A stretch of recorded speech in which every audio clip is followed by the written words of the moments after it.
स्वर्णिम मध्य प्रदेश छत्तीसगढ़ में आपका स्वागत है और मैं हूं आपके साथ लोकेश लड़की चकवानी।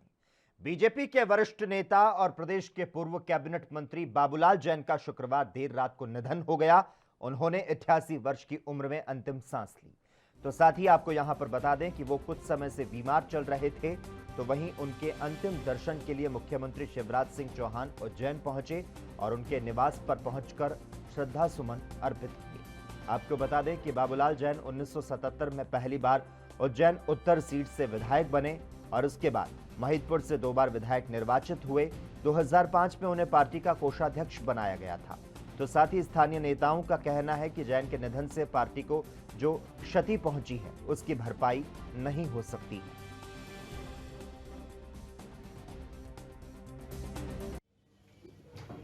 कुशल संगठक थे, राष्ट्रवादी चिंतक थे, समाज सेवी थे, लोकप्रिय नेता थे, सफल प्रशासक थे। पहले भारतीय जनसंघ और बाद में भारतीय जनता पार्टी की जड़ें उज्जैन संभाग में जमाने में उन्होंने अतुलनीय योगदान दिया। वे संभागीय संगठन मंत्री रहे पार्टी के, लेकिन संगठन के साथ साथ वो जननेता भी थे, मास लीडर थे। उज्जैन से भी वो विधायक रहे, महिदपुर का भी प्रतिनिधित्व उन्होंने किया और पटवा जी के साथ, पटवा जी के मुख्यमंत्रित्व काल में प्रदेश के मंत्री के नाते उन्होंने अपनी प्रशासनिक दक्षता का परिचय दिया और प्रदेश की जनता की बहुत निष्ठापूर्वक सेवा की।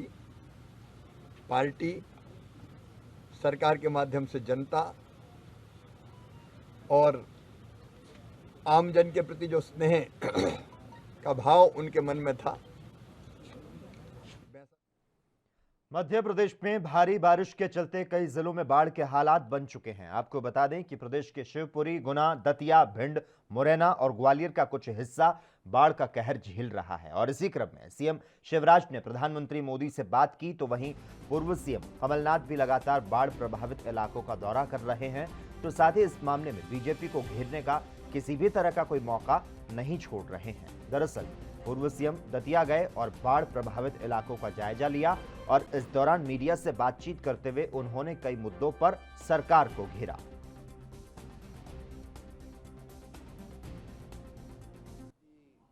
इसमें तो माहिर है और ये सोचते हैं इस कलाकारी और ये ड्रामा की राजनीति से वो अगला चुनाव जीत जाएंगे।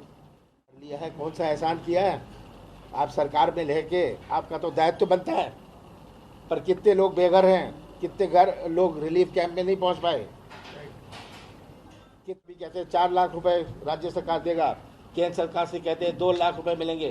भाई ठीक है, जो भी आप दे रहे हैं ये बता दीजिए कब और कहां पहुंचेंगे, सीमित समय बता दीजिए। ये आज आवश्यकता है। बिजली की व्यवस्था चौपट हुई है, ट्रांसफार्मर गिर गए हैं, ट्रांसफार्मर खराब हो गए हैं, ट्रांसफार्मर डूब गए हैं। मध्य प्रदेश में बाढ़ और बारिश के कहर के बाद अब सियासी खींचतान तेज हो चुकी है। पूर्व सीएम कमलनाथ के दतिया दौरे के बाद मुख्यमंत्री शिवराज ने उन पर निशाना साधा।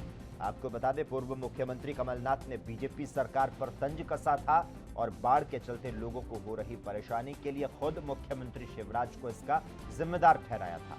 तो साथ ही उन्होंने गृह मंत्री नरोत्तम मिश्रा पर ड्रामे की राजनीति करने का आरोप लगाया था। और अब इस मामले पर मुख्यमंत्री शिवराज की भी प्रतिक्रिया सामने आई है। मुख्यमंत्री ने इस मामले को लेकर कहा कि मैं इस संकट के समय में सभी से राजनीति की नहीं बल्कि सहयोग की उम्मीद करता हूं।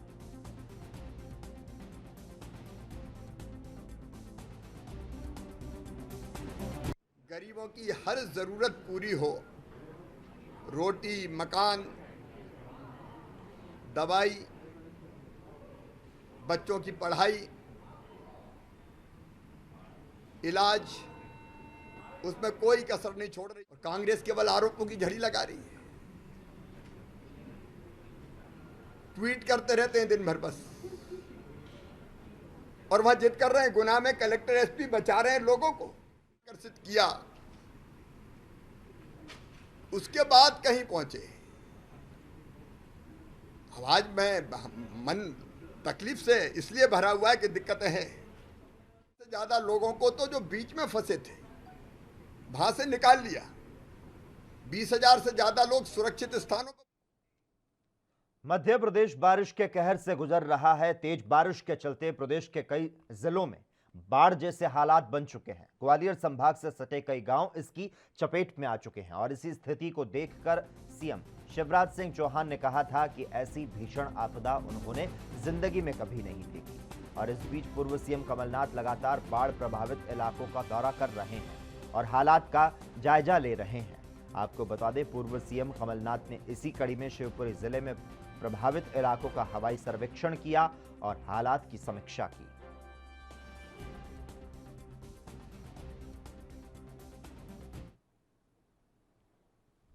केंद्रीय कृषि विकास एवं किसान कल्याण मंत्री नरेंद्र सिंह तोमर ने आज मुरैना और श्योपुर के बाढ़ग्रस्त इलाकों का हवाई दौरा किया और इस दौरान श्योपुर में हेलीकॉप्टर से उतरकर जब लोगों से मिलने के लिए वे पहुंचे तो लोगों ने उनको घेर लिया।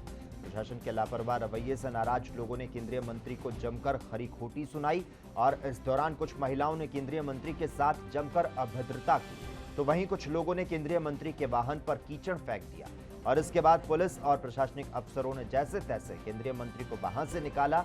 आपको बता दें कि केंद्रीय मंत्री वहां बाढ़ ग्रसित इलाकों का दौरा करने पहुंचे थे, जिसके चलते उन्हें ये सब देखने को मिला। केंद्रीय मंत्री जब गणेश बाजार पहुंचे तो आक्रोशित लोगों ने उन्हें घेर लिया और यहां पर केंद्रीय मंत्री और प्रशासन के खिलाफ जमकर नारेबाजी की गई। आक्रोशित लोगों ने केंद्रीय मंत्री सहित प्रशासनिक अफसरों की गाड़ियों पर कीचड़ फेंक दिया।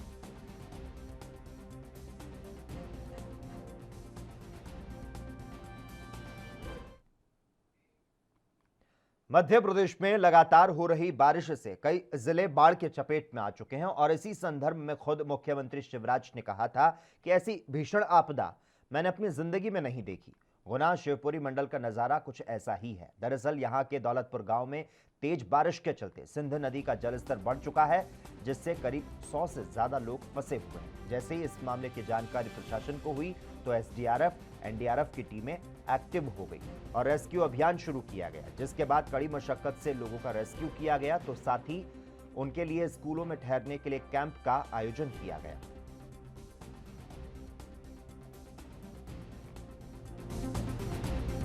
घाट में थोड़ा बारिश का लेवल बढ़ रहा है तो 8 बजे से प्रशासन पुलिस ने लगभग 350 लोगों को तो निकाल लिया था। कुछ 50-60 लोग बचे थे जिनको भी एनडीआरएफ एसडीआरएफ के दल के द्वारा निकाल लिया। सर यहाँ पे पानी था नहीं, लेकिन सर क्या ऊपर पानी की वजह से बाढ़ आई है? फिर क्या कंडीशन बनी है सर, क्या कारण बने? अशोकनगर में जो हैवी रेन हुआ है अभी तक रेंजा घाट में जो बाढ़ आई हुई है तो ये चारों तरफ से गिर गया है। एनडीआरएफ एसडीआरएफ की टीम बुला ली गई है और लगभग 100 के करीब लोगों को, महिलाओं को, बच्चों को निकाल लिया गया है और स्कूल में उनकी व्यवस्था की गई है।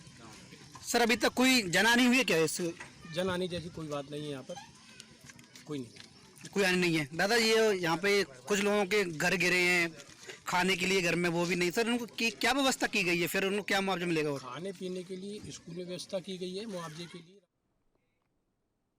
प्रधानमंत्री गरीब कल्याण अन्न योजना के तहत आज प्रदेश के लाभार्थियों से पीएम मोदी ने सीधा संवाद किया। आपको बता दें, इस मौके पर करीब 4 करोड़ 80 लाख से ज्यादा लोगों को वीडियो कॉन्फ्रेंसिंग के माध्यम से इसका फायदा दिया गया और इस अवसर पर मुख्यमंत्री शिवराज सिंह चौहान और राज्यपाल मंगू भाई पटेल मौजूद रहे। प्रधानमंत्री ने इस दौरान सतना के दीप कुमार से सीधा संवाद किया। पीएम ने यह भी कहा कि ये मेरा सौभाग्य है कि मुझे आप सभी से मुखातिब होने का मौका मिला। तो वहीं कोरोना को लेकर प्रधानमंत्री नरेंद्र मोदी ने कहा कि इस आपदा में हम सब मिलकर लड़ेंगे।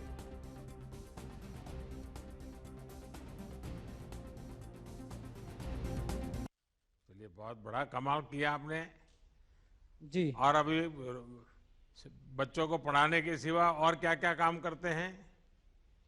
और सर बच्चों को कोचिंग देता हूं और उसके अलावा जहां भी काम लगा वहां काम करता हूं सर, जिससे परिवार का भरण पोषण होता है।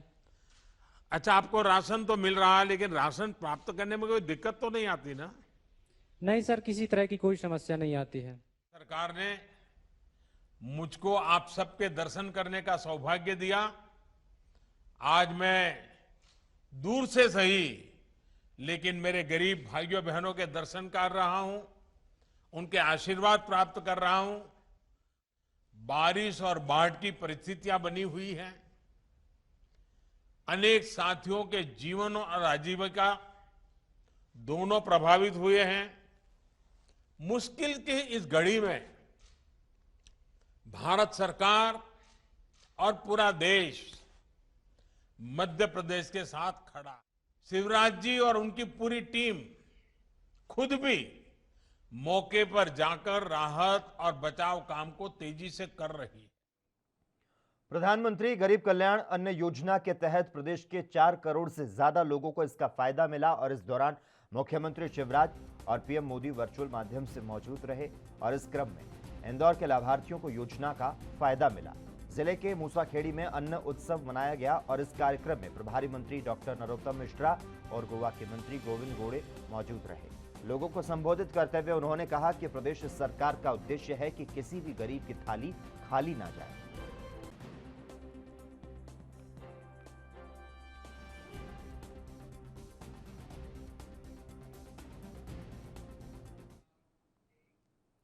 स्वर्णिम मध्य प्रदेश छत्तीसगढ़ में खबरों का सिलसिला लगातार जारी रहेगा। हम रुकते हैं एक छोटे से ब्रेक के लिए।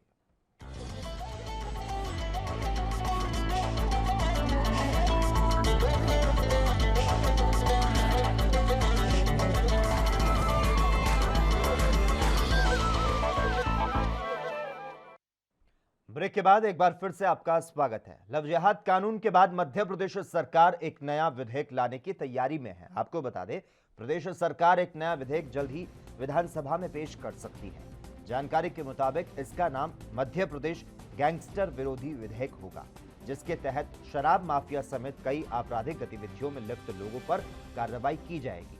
पहले चरण में 2 से 10 साल तक की सजा और 25,000 तक जुर्माना इस कानून के तहत रहेगा। इस नए विधेयक के बारे में गृह मंत्री डॉक्टर नरोत्तम मिश्रा ने मीडिया से बात करते हुए कहा कि ये विधेयक जनहित के लिए लाया जा रहा है। तो साथ ही कांग्रेस पर सवाल पूछे जाने को लेकर उन्होंने पूर्व सीएम और पीसीसी चीफ कमलनाथ पर जमकर निशाना साधा।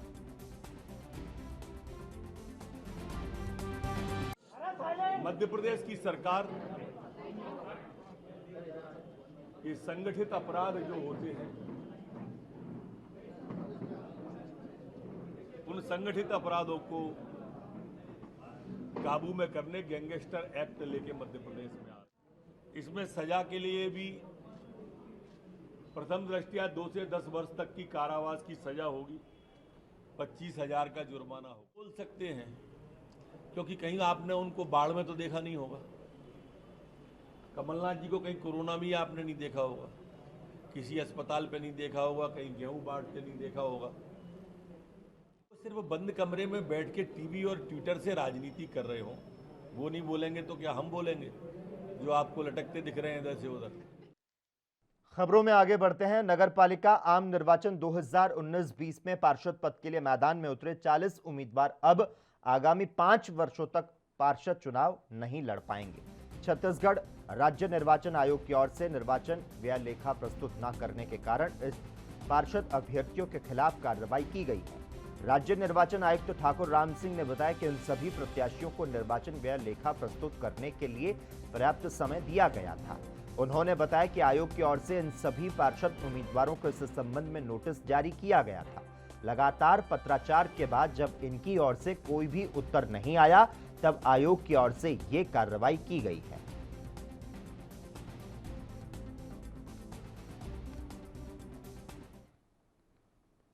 छत्तीसगढ़ में स्वास्थ्य स्वयंसेवक के प्रशिक्षण कार्यक्रम में शामिल होने के लिए रायपुर पहुंची बीजेपी के प्रदेश प्रभारी डी पुरंदेश्वरी ने एक बार फिर से दोहराया कि पार्टी किसी चेहरे को आगे करके चुनाव नहीं लड़ेगी।